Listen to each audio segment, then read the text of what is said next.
yes, you should passionately want what you like, because liking is preference. I like this. I really, really want what I like, as opposed to I want this, and if I don't get this, I won't have it. No, what I'm wanting is to have what I like. But hey, I'm happy right now.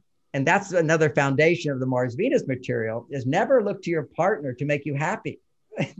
If you don't look to them to make Yeah, you it's not going to happy, happen. that's not going to happen. But you Right. can look to your partner to make you happier. See, that's vulnerability. I need my partner. I need her love. I need the great sex. I need the companionship. I need the encouragement. I need the inspiration. I need all that to become more of who I am. But I don't need that to be myself. That's independence and also dependence. It's balancing the masculine and feminine inside of us.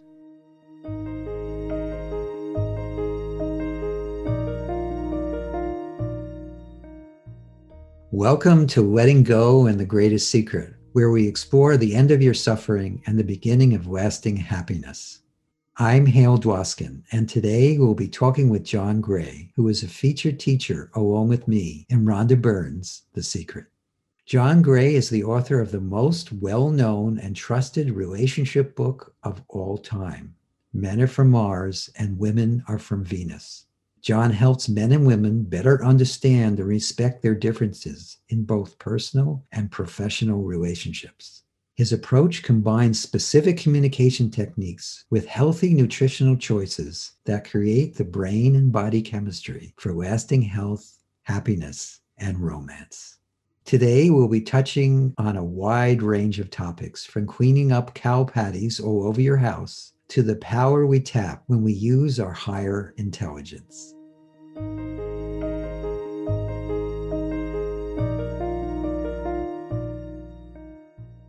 So good to be with you. And for those that don't know, I wrote Men Are From Mars, Women Are From Venus. And how does the Sedona method is very, very resonant with my work in terms of how to deal with the things that keep us from being our true self. You know, on one level, the Mars Venus ideas help us to interpret reality correctly so that we can be more smooth. But when we don't interpret reality, like when a man goes to his cave and you think he doesn't love you, that pushes your buttons. How do you deal with those feelings? Well, those feelings are only partially true. And we have to never believe our negative feelings, but embrace them like a divine child inside. And I'm using different words, but in the Sedona method, Hale has got it down. You go into the feelings and you flow with the feelings, go before the feelings, and you always come back to yourself. It's a train ride back to your authentic self. And we are grateful for the things that trigger us, because it helps us to get in touch with those clouds that keep the sun from shining. Right, right. Well said. Well said. I know that your work goes way beyond The Secret.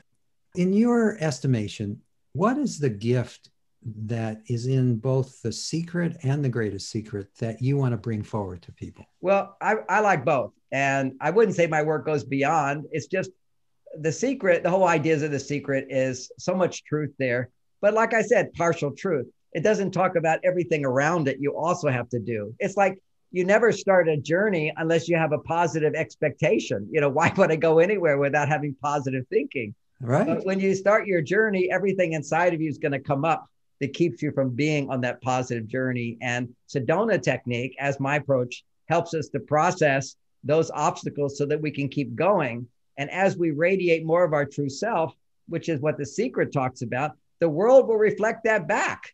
I just have so much abundance in my life. The more I grow in love, the more love I have, the more success I have, the more peace I have. And life can be that if we work on it. There's work to do.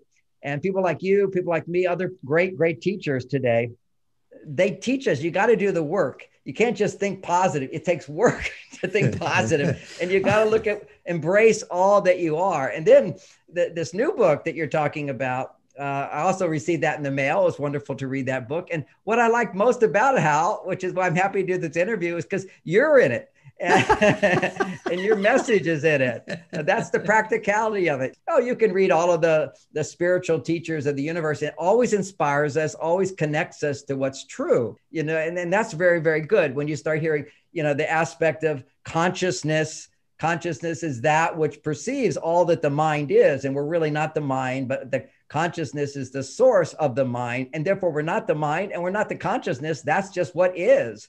And there's an isness and a beingness to the universe. And when I'm reading it, I go, okay, that's all great. I can feel it. I'm one with it. It's good to do. But now process what buttons get pushed inside of you. And that's where you got to keep coming back to the practicality. So that's the secret is basically you want to create more in your life, be more of yourself. And in this one, it helps you to be more of who you are in terms of concepts, conceptual, and then the practicality comes back to Sedona method. So actually, I have to say there are practical things that aren't necessarily directly from the Sedona method, even though they're very similar to what we do.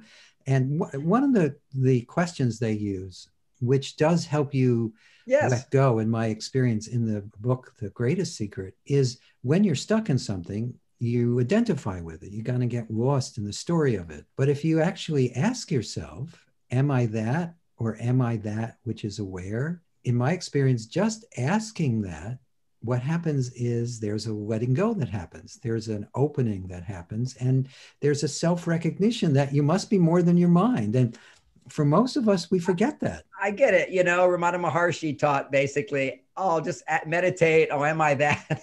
Is that really who I am? Is that really? I come from, is that really true? Okay. Right. But see, you're in an altered state of consciousness. You've devoted your life to this. So all we have to do is read, ask the question, am I that? And it just reminds you, you're not that. You're just that consciousness. But a lot of people haven't been meditating 50 years. And the thought that people are going to have the same experience as you or I have after being big meditators and entrenched in all of this, they're not going to have it as much. But it's a good journey. It's another technique to say, am I really that? Am I that? Personally, for me, I go, is that really who I am? And that's really what you're saying there. Is that who I am? Yes, okay. Yes. So let's go with the practicality of asking, is that really who I am? And realize who you are. Let's just start with the premise, the answer book. Who you are is, if we want to say one answer is God, but universe, goodness, love, generosity, forgiveness, kindness, joy, happiness. Well, so just say that's positive. Anytime you're negative, say, is that who I am? It already give you the answer. No, that's not who you are. No, that's not who you are. We need to just accept, so many people get lost in relationships because they justify their negative emotions. They justify them because that is how you feel. So yes, I'll validate that's how you feel. I can understand that's painful. But if anything causes pain, the content of it is wrong. And nobody wants to look at that they are the problem in their life if they're not feeling good. So feeling good is who you are. And when you're not feeling good, you're not loving, you're not generous, you're not kind, you're not forgiving. You can apologize to that person and say, I'm so sorry that I'm so shut down now and I'm not my true self. You deserve more from me.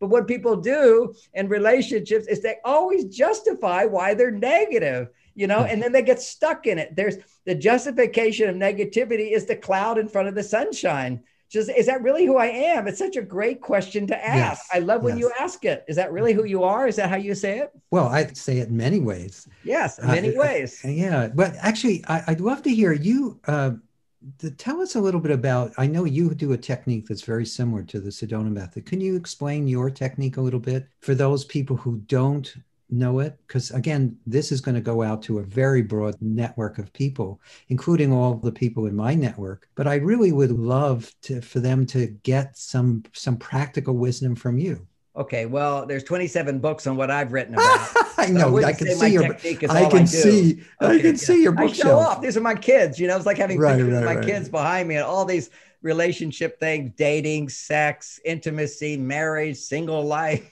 all the whole shebang. Right. And then healing the heart is a lot of what Sedona method is. A lot of what my practice is. What I do, a part of it.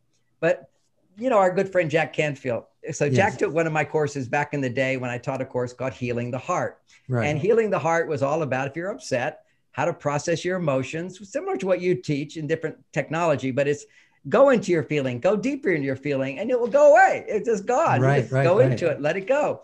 Because you can't let go of something till you know you're holding on to it. And the only way you know you're holding on to it is to feel it. So you feel it, and then you realize this is not me. Well, where'd this come from? And where'd that come from? And where'd that come from? Go deeper and deeper and deeper. And then it disappears. So that's part of how I interpret your method to be and how I relate to it when you were teaching it to me. And I love that technique. So before I go into what I say my process is, it's just how to process emotions. There's many ways to do it. You do one which is beautifully done. Now, before that, Jack was taking my class on healing the heart. This is 35 years ago, right? This is before we were bestsellers. Right. Jack and I were the two biggest authors, biggest selling books in the decade of the 90s. Right. Men Are From Mars, Women Are From Venus. And here we started out in a little support group together, wanting to become best-selling authors. So that's a good evidence of The Secret, right? You know, right. It's like, do this work. You can make your dreams come true. You can fulfill your destiny. Okay. But Jack told me when he took the class, he says, you know, John, you're really good at, like, when people are upset, it's like, that's their stuff. We'll call that a nice cow patty. You're living in a house and you've got cow patties everywhere. And you step in and you go, oh, cow patty. Right. To be nice about it. So this is what we are. We go through our life and go, And he said, you know, the reason you have cow patties in your house is because you leave the door open. But if you just learn how to keep your door closed, maybe you won't have so many cow patties to clean up. And I thought about that. And it really made a difference in me because I'm really good at cleaning house. If your heart is covered up, how to open it up. But a lot of times we just keep repeating the same issues over and over because we haven't yet integrated the wisdom that goes behind cleaning up the cow patty.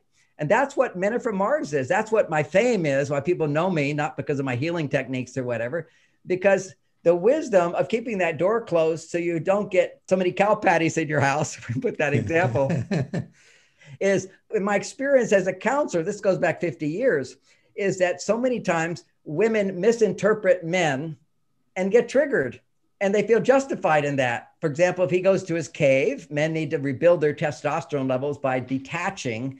Detachment increases the hormone testosterone. And men need 10 to 20 times more testosterone just to feel good, to open their heart. And if they don't have that testosterone, then their heart closes. They become overreactive. They become claustrophobic. They become defensive. They get angry. All of that defensiveness comes from low testosterone. Now, this is all now scientifically verified. Then I just observed it all. So a man goes to his cave. Women go, oh, he doesn't love me. He doesn't care about me. I must have done something wrong, or he's just not a good guy. Instead of understanding when men feel stressed, they need to pull away. And it's not necessarily about her. But a woman in a relationship, when she pulls away, it's always about him. Okay. She doesn't trust him. He did the wrong thing. I can't talk to him. He doesn't listen to me. He doesn't care about me. Why do I even bother anymore? I'm just going to withdraw. So when women withdraw, it's about him. So when he withdraws, she thinks he's withholding his love to her, when actually he's doing something that men naturally do, which is called detach, which is the basis of meditation, the way Buddha taught it. See, Buddha basically said, I see your thing behind you. What do you call it? It's a Tanka, yeah. Yeah, Tanka. Yeah. So that's all of meditation is about. Forget your problems, right? Detach. But that's the male side of us. The female side of us, and we all have a male and female side. The female side of us is all about go with the flow, feel your emotions, let it go. And by remembering what's bothering you. So women will want to talk about their feelings. And if they talk about their feelings and somebody listens without denying them, without interrupting them, without making them wrong, it's like a river that's flowing. Instead of a stagnant river, gets mucky. If you let it flow, it naturally self-purifies, which is a big part of the Sedona method, is go with the flow will naturally self-purify. We are intelligent. Our consciousness is not only loving, but it is intelligent. Yes. And once we let the energy flow, we're not gripping onto our negativity. The consciousness comes forward behind us. That's the real spiritual experience. It comes from behind. And now you've got this 360-degree awareness that literally is intelligent, and it will let go of that negative story you're telling yourself, and you'll be able to come back to what you already knew to be the case, which is you are love, you are intelligent. But people do the stupidest things. we don't know how to lower our stress levels, because what happens is the intelligence is all about right here. It's all about your prefrontal cortex. We could say it's also your pineal gland and so forth, but it's the prefrontal cortex is the only part of your body that's not like a monkey or a dinosaur. That's it. And this, we know this DNA by DNA. Now, certainly it's human. It's organized differently and so forth. It's a more evolved version of monkey, but the DNA is still monkey. The DNA is the fight or flight center is still dinosaur. It's a snake, heartless, cruel. You know, it's like a murderer, a killer, a stealer. doesn't know anything except take, take, take.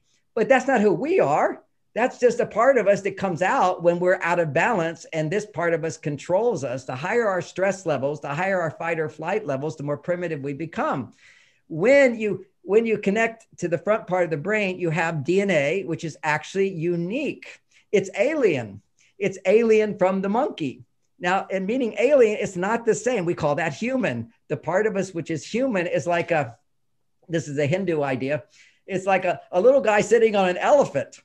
The elephant is who we are, the mind, the body, all this DNA, which makes up our whole body. It's like a big giant elephant. It just goes along the way it's been conditioned and evolved. And there's this little guy on top who can actually control that elephant if he's in control. But he has to learn how to train the elephant to follow his advice.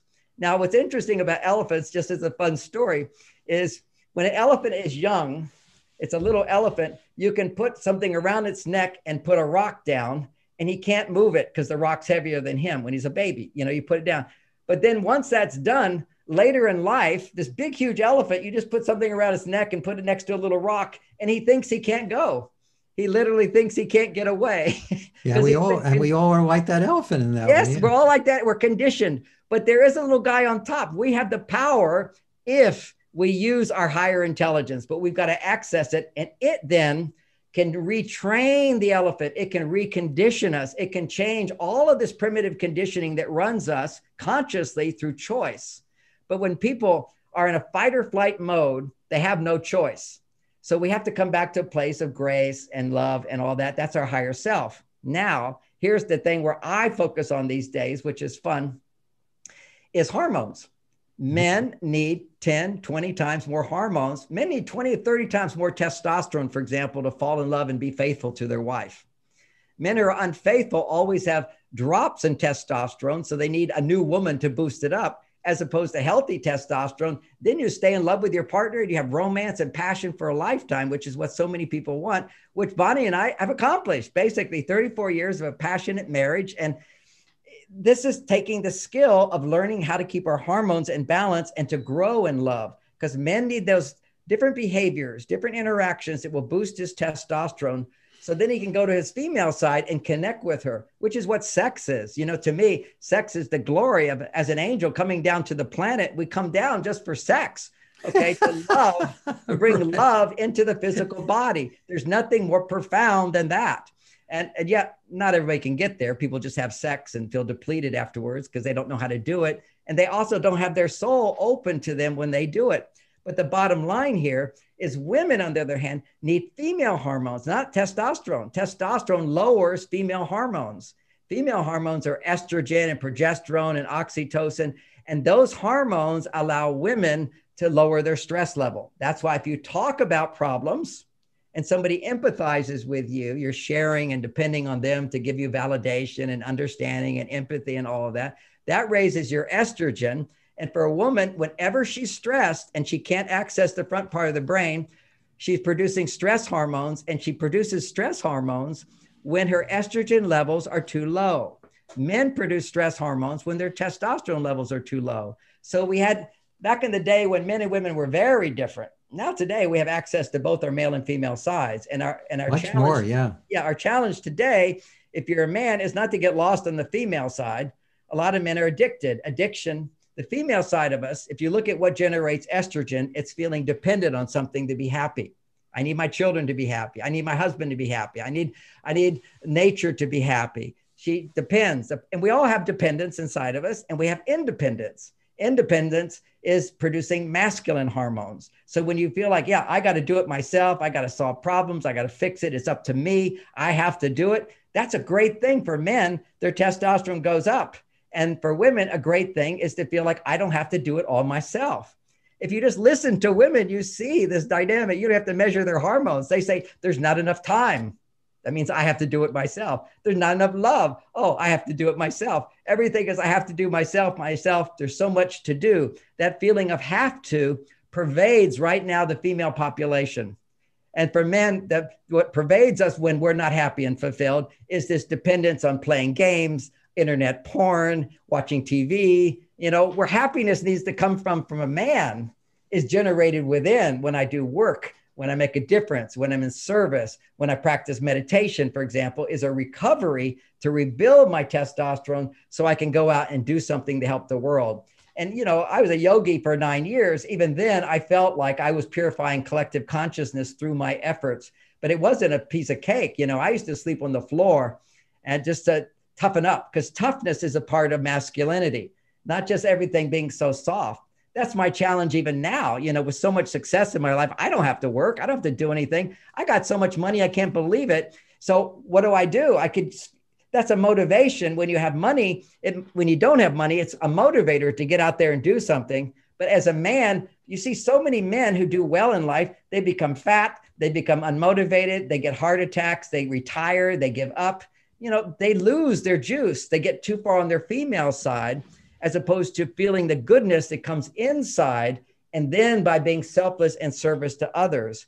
So these are like some of the challenges that come up for people as we experience our lives, to understand for men, if you're stressed, if you're not feeling loving, if you're not feeling motivated, if you're not feeling selfless, if you don't feel good, that's a story that you need to go, that's not me. And how do you come back to me in a practical sense is do some practice or do something that's going to raise your testosterone. And even though your practice, Sedona practice, is about going to your female side, your feeling side, your estrogen side, you're not just whining and complaining. You have an intention to go in there and understand. You're a researcher. You're going into your feelings. You're studying them to let them go. And you're telling yourself, this is not me. That's a detachment, by the way. Yes, that's pure totally. masculine energy. This is not me, but it's inside of me. And who is it, by the way? With compassion, understanding, it is the programming. It's the programming of the monkey combined with the divine child inside.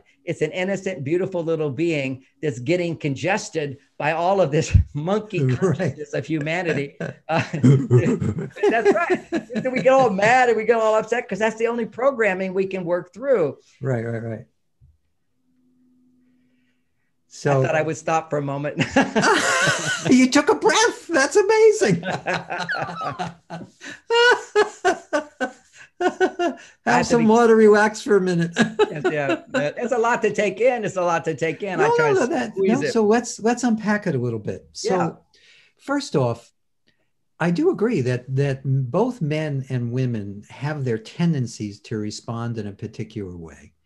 And so you can, to some degree, you can control, well, to a large degree, you can control the externals by changing what you're doing or not doing.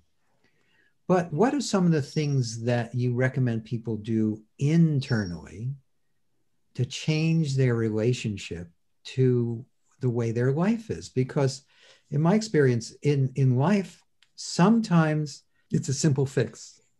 You just change this and change that and you feel a lot better. And that's great.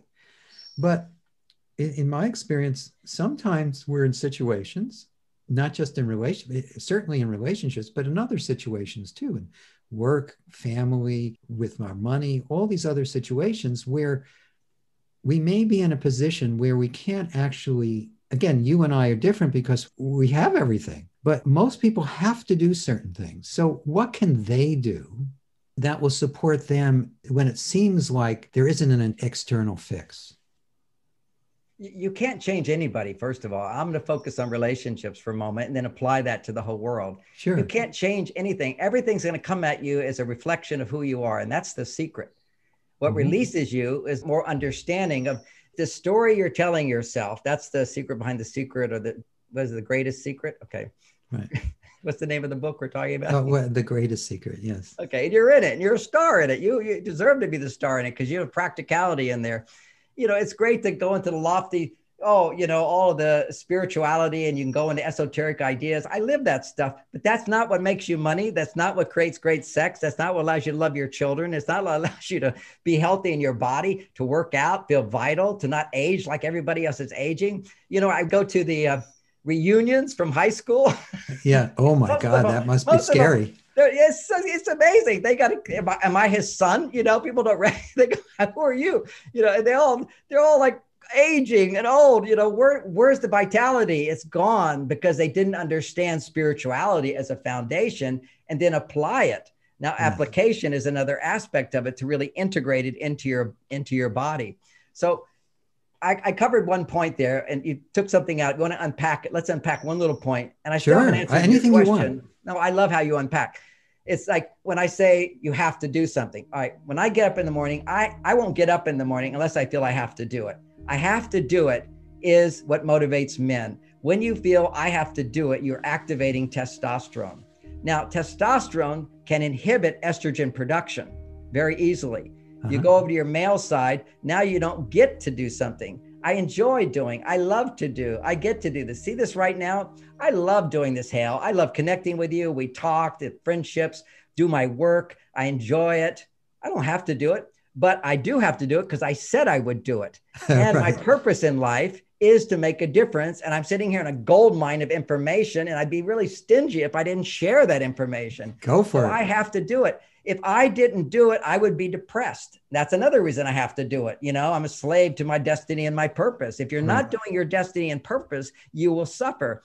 But that's my male side. I have to do this. My female side, anything you want to talk about is female side, is I get to do this. I enjoy doing this. I like to do this. I want to do this. My goodness, I'm so grateful I have this opportunity to do this. Right. So what women can do, know that whenever women are stressed, they're into the I have to play. I have to do this. I have to do this. That's just the world they're living in now, because we've risen. You know, everybody in the new age talks about ascension, right? They're all looking for ascension. It already happened back in the 60s. Are you kidding? Ascension means you're no longer limited to stereotypical male roles, female roles. You can be anything you want.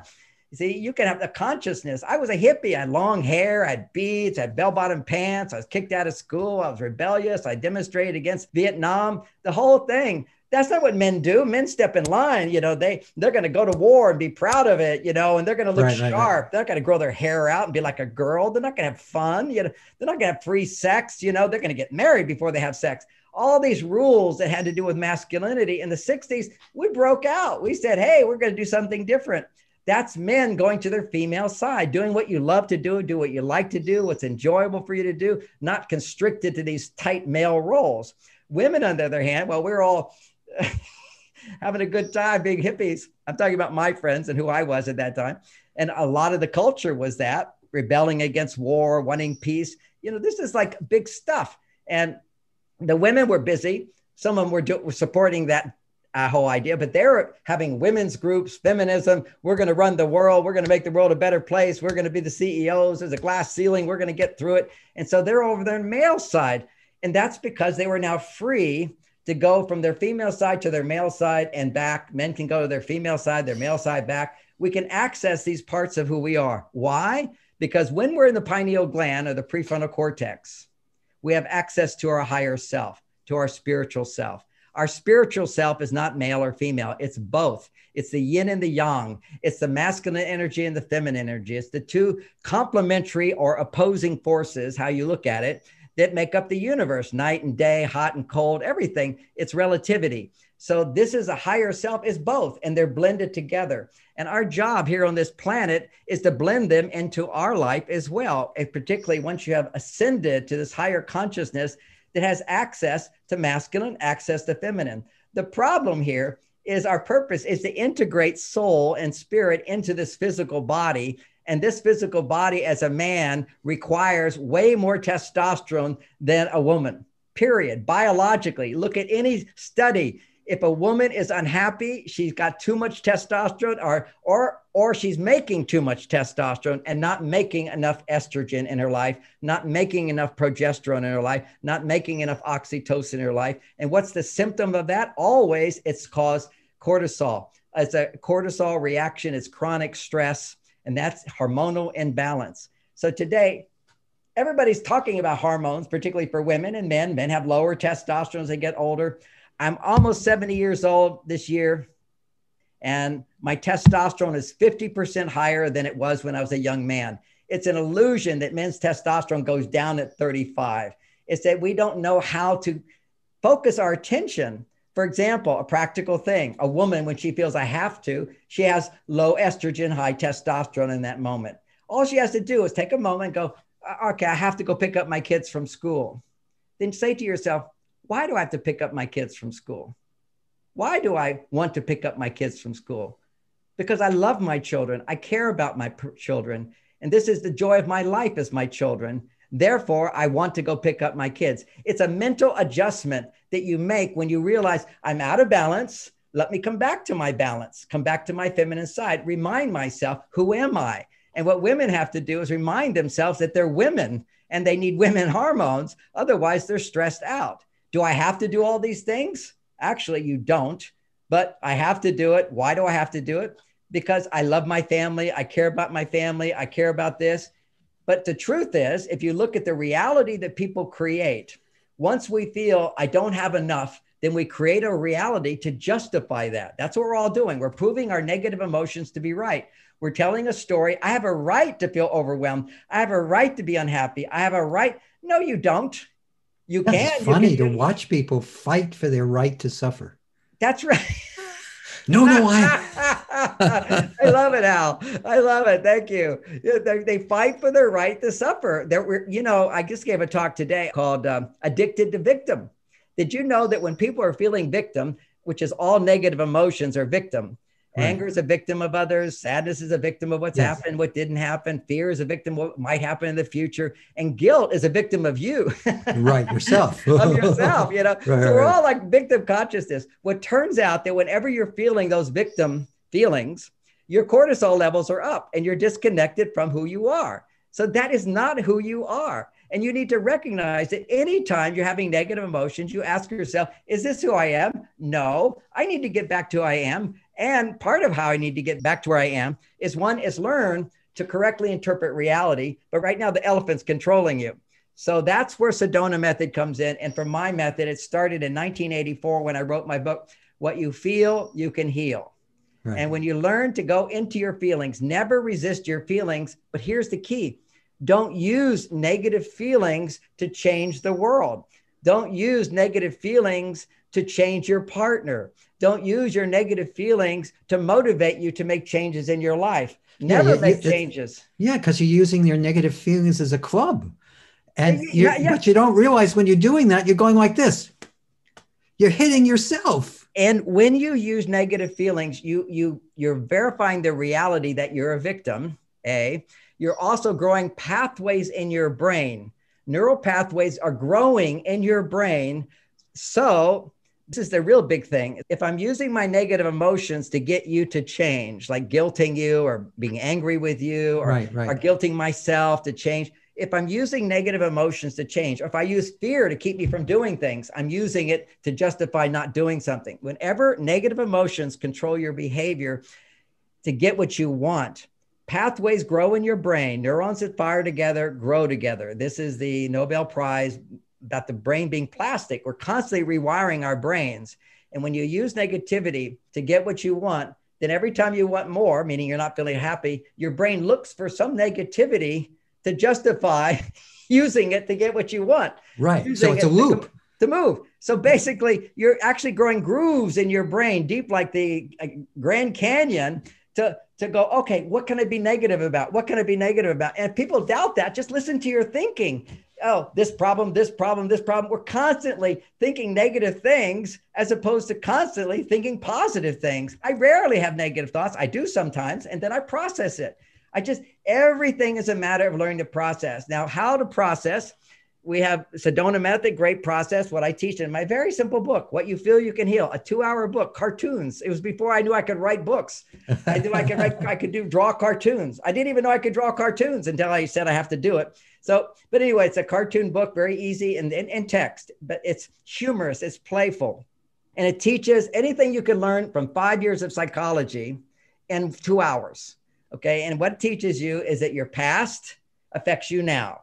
Anytime you're upset, 99% of what you're upset about is this triggers something from my past. Who we are as growing adults is accumulation of trauma, which we press down to various degrees.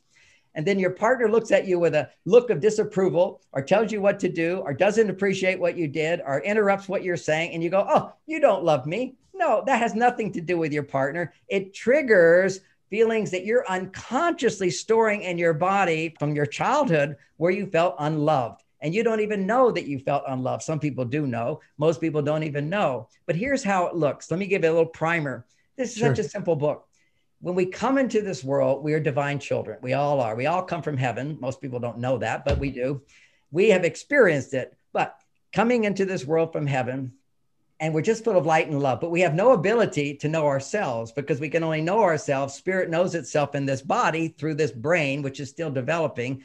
So we come into this world with one experience. Experience gives us belief. So I come into this world and everybody's so happy to see me. Oh, I make everybody happy. You know, it's just joy around me. And babies, particularly, they make the mother just loves that baby. And part of why the mother loves the baby is that the baby's looking at mom like, you're so important.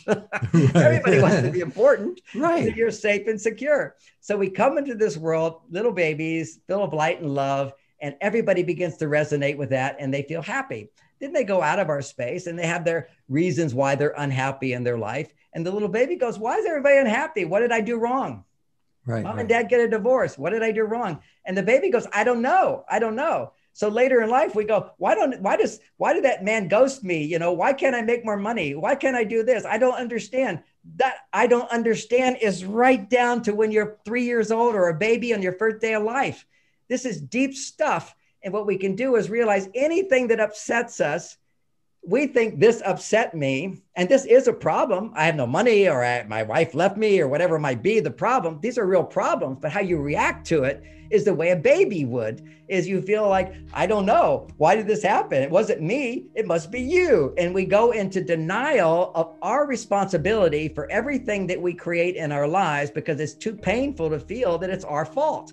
So to avoid feeling it's our fault, we want to project that on other people. And so we live in a world of blame, which brings up crazy emotions. Then those emotions come up and they're too painful. So then we go and we overeat because that will burn off that energy, go into denial, or we go into dangerous situations. Actually, if you do dangerous things, it will also repress your emotions from the childhood.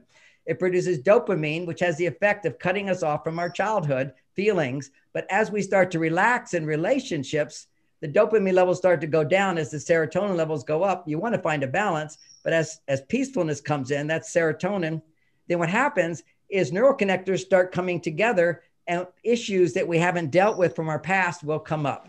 So the first thing is everything is a trigger. Therefore, take responsibility for what you feel. Don't push it down. Look at it. And as you look at it, recognize that to let go of an emotion, negativity, you have to have the insight. I'm doing this in order to let it go. And so I'm not going to act on it. I'm not using it to change someone. I'm loving myself by listening to this little divine child who's afraid.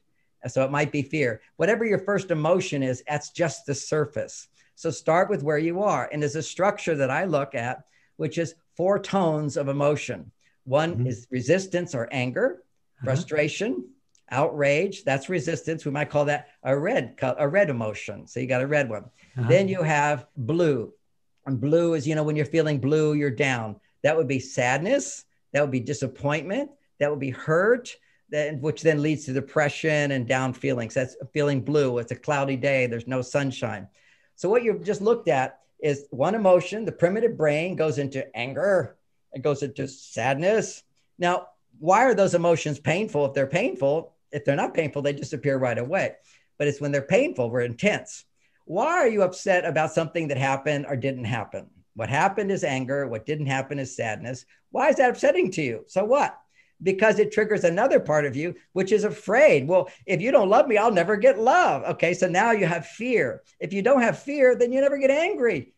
Nothing bothers you because you feel like, oh, I didn't get it here. I'll just get it here. Of course, I'm going to get what I need. So fear. I know here's an interesting thing. People go, oh, are you saying to let go of all fear? I say all fear is a fake story. What is it? False evidence appearing real. F-E-A-R. False evidence appearing real.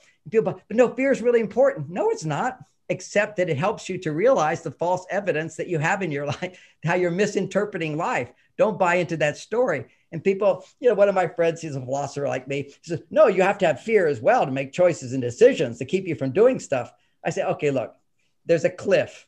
You think I need fear to get me to not jump off the cliff?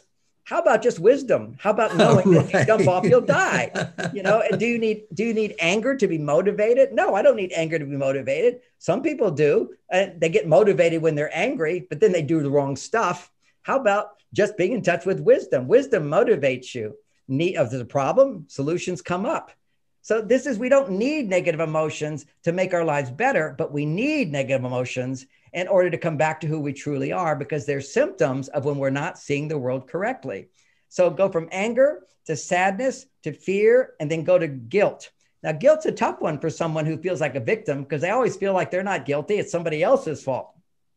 Now we have a good logical reason. Logic and intuition. Logic says, well, if you're not feeling loving, you're not very loving. You should be apologizing for not loving. And so you need to get that if there's a squabble, if there's a fight, if there's a terrible thing that happens, you go through anger, sadness, fear, and then get down to the guilt. And you can then, once you see that helps what's called Gestalt. It's a German word. It was the basis of Gestalt therapy, but it wasn't as clear as what I'm pointing out, is that anytime there's a stress, think of a stress like a ball, it has four sides to it. You have to look at it from this side, this side, this side, and this side. When the brain, which is intelligent, can see all four quadrants of what happened, that's your anger. What didn't happen, that's your disappointment, sadness. What could happen, that's your fear. And what you could have done to make it different, that's your guilt or regret. Those are four perspectives. So you look at something from the four sides, you start to see the complete truth. That's still not the complete truth. Then you have to look from underneath. What is it that you were wanting? Because getting in touch with what you want is before the negative emotions. Yes. So every negative emotion is actually, I don't like, I don't want, I don't need, and I shouldn't. There's a place of motivation behind it. And the negative emotion is stopping the motivation of the true self, the loving self, to give love. An example, I love my partner. I'm so happy. She loves me. I love her. And then one day she disapproves of me and doesn't appreciate me. And so I go, well, I don't appreciate you back. That's called ping pong. That's what couples do all day long. Right, they argue back and forth, back and forth. Well, you didn't do this, but you didn't do that. Well, you said this, but you didn't say that. So we always go back and forth. We're just like monkeys. Monkey see, monkey do. We react to everything. We have to see through that. And then what you do is you have negative emotions. When you can have the space to embrace them, they will naturally flow one to the other if you're looking for it. Some people, if you just feel anger, you might get stuck in anger. Or if you're just feeling sad, you could get stuck in sad. Whenever you're stuck in a negative emotion, you need to look for one of the other colors. The yellow emotion is fear and dark is guilt. Okay. So, and what's interesting, if you look at those blue, red, and yellow, I back in the day when we used to have big screens, there were these three little lights behind it. And the light would go through those three colors of red, yellow, and blue and on a black screen. And from those four basic aspects, you could generate infinite number of colors, right? Everything on the screen, but all it makes up. So we're going down to the primal level of human beings for the brain to process any upset. You could be feeling depressed, jealous, all these other emotional states that people get stuck in. They're all made out of those three colors. So bring it back to look for what you're angry about, what you're sad about, what you're afraid about, what you feel guilty about. And when you can feel all four, a gestalt takes place, and then you can clearly experience what you truly want, your soul's desire. And when you have a soul's desire, you want to love. And everything you want from your soul will come true. And the confidence and the wisdom of how to get there doesn't happen right away. It takes time to change the outer reality just by wanting it from a place of, I'm aligned with the divine. And the divine is making everything happen anyway. So now you're aligned with the river and how it's all unfolding. And it all tends to be what you want. So you get these synchronicities. You think, I want to talk to so-and-so, and they're on the phone. They're calling you. You think, I want to make more money on this. And bang, some opportunity comes up. And you go, that's the one for me. But if you're not in touch with your soul, you get an opportunity here. You go, I don't want to do that. I want to do this one over here, which is guaranteed to lose all my money. Right. So once you get under it, you've got the four quadrants, and you go under it. What is it I want? What did I wish? What is I need? Then what you have is you bring in the higher self, the higher thing, which is insight, understanding, wisdom, love, forgiveness, and empathy. All those positive things come down on you after you go around and under. And that's a simple process. I call it the feeling letter exercise. And I think it's really powerful. to write those things out. So you sort of get it out of you, so to speak, but not yell it out of you. Just write down, I'm angry about, I'm sad about, I'm afraid about, I'm sorry for, I wish, I want, I need. You come back to that and you might feel more understanding and love right away. But even to make it better, you then write another letter to yourself. Let's say you're writing this letter to God, or you're writing it to your partner, you're writing it to someone who upset you. And basically you write the letter to them and you never give it to them. That would be using negativity to change others. You're just using it awareness to let it go. Then you write a letter back to yourself. That's called the response letter, which is imagining that person hearing, validating your anger, validating your sadness, validating your fear, just like a loving parent would do. I understand you're frustrated. I know it's tough for you. I know you're afraid. And you basically validate through empathy and understanding all of those emotions, and then have that parent say, and I just want you to know, it's my fault. It's not your fault. You were innocent. You deserve my love. Please forgive me. And this is the beautiful thing. When you can imagine a parent saying, please forgive me, after they've just heard all your feelings, automatically you become a master of forgiveness. Of course, mommy, I forgive you. Of course, daddy, I forgive you. You see, part of why people can't forgive themselves is their parents never took responsibility for being lousy parents. It's just whenever the parents are arguing or fighting and not giving the child what the child needs, instead of apologizing to the child thinks it's their fault. And unless someone says to that child, it's just learning about the world. It's not your fault. It's my fault. And I'm now happy again. It's not your job. You don't have to do that. You don't have to make me happy. My job as a parent is to make you happy and provide the support that you need. Now, practically speaking, my job isn't to be their best friend. My job is to be their parent. So I have to set boundaries and so forth. But the reality is parents need to, just psychologically, if a parent is not feeling victimized, that child will not feel like a victim in life. Children absorb everything. And now we know scientifically that for the first 7 years of life, the brain focus is in a theta vibration, a theta frequency, which is a state of hypnosis. So everything we learn, everything about our parents, whether they say it or they don't, we absorb it all. And we have their issues and they have their parents' issues and they have their parents' issues. Oh, guess we're back to gorillas again. And that's why if we're stressed enough, we go into that gorilla state. And practically speaking, when we understand gender differences, men are from Mars, women are from Venus, we understand that if we're feeling stressed and you're a man, there's things you need to do that will increase your testosterone. For example, for me, when Bonnie used to upset me, I could just get in my car and go drive.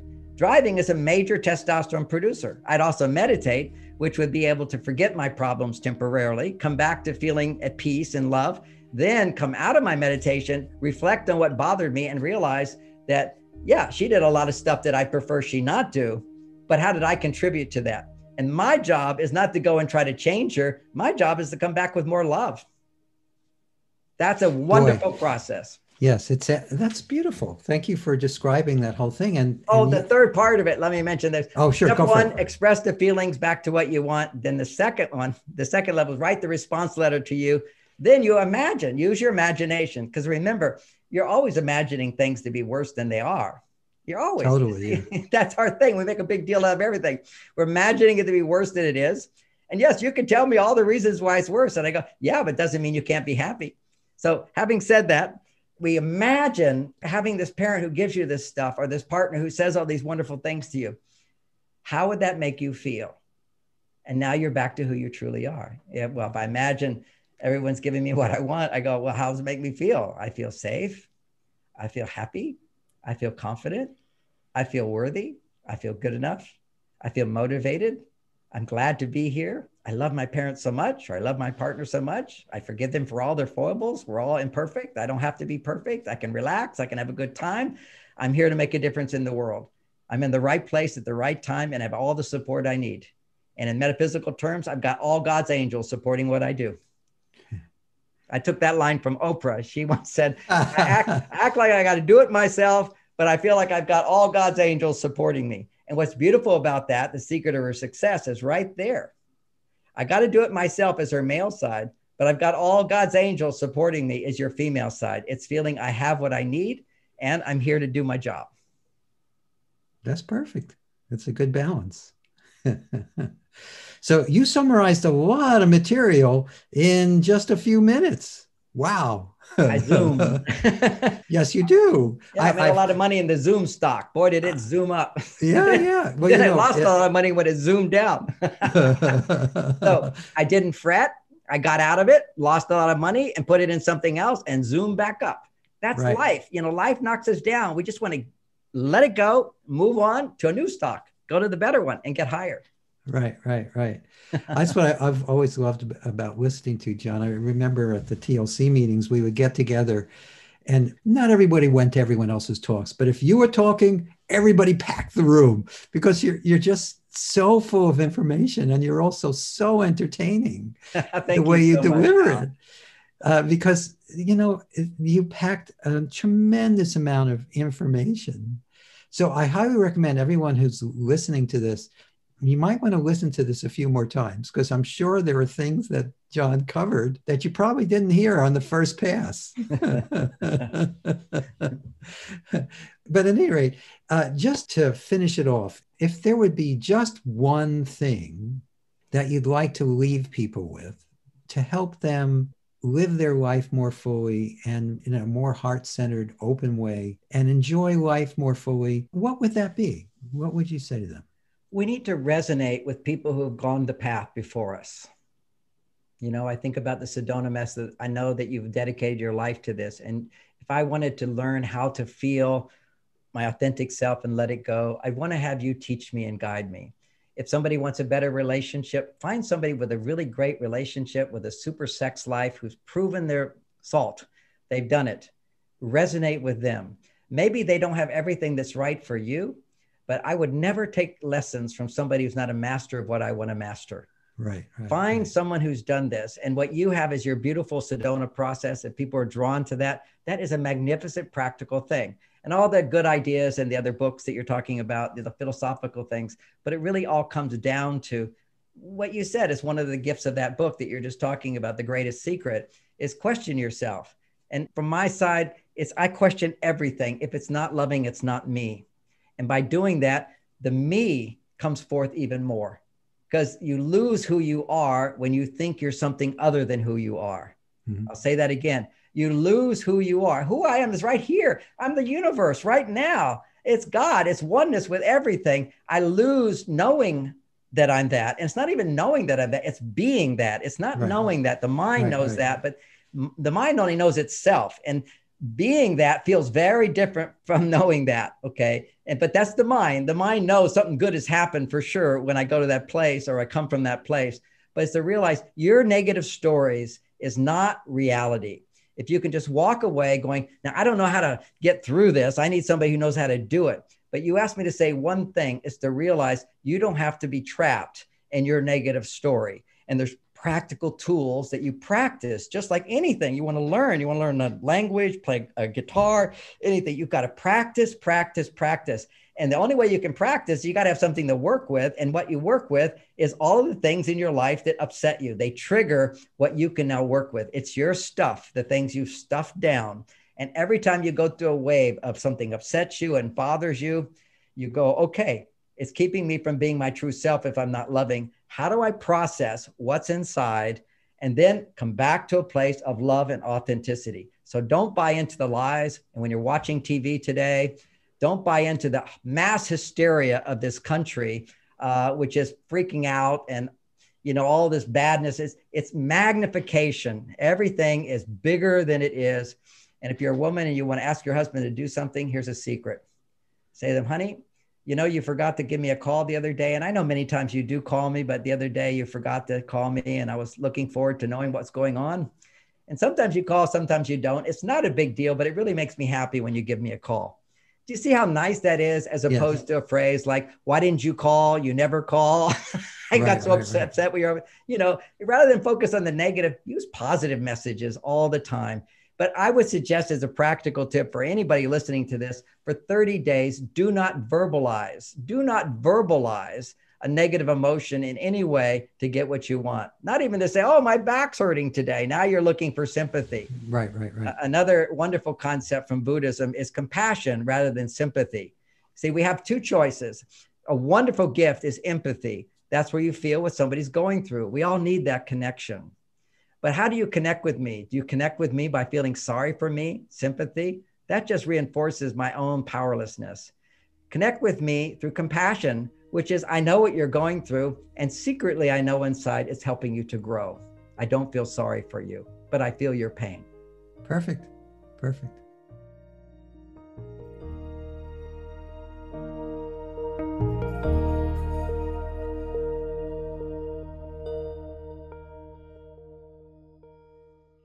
I hope you enjoyed our time with John Gray. I loved John Gray's energy and his insights into a wide array of topics we discussed. I encourage you to get his book, Beyond Mars and Venus, where he explains why being a man or a woman in today's society is more nuanced and complex than ever. You can learn more on his website, marsvenus.com.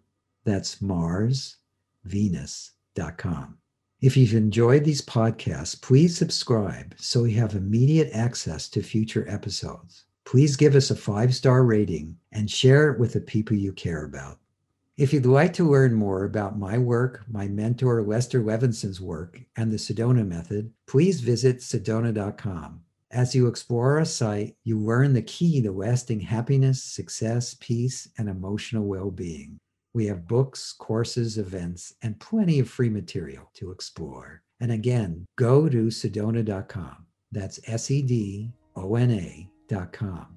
Thank you for being here, and we'll catch you on the next episode of Letting Go and the Greatest Secret.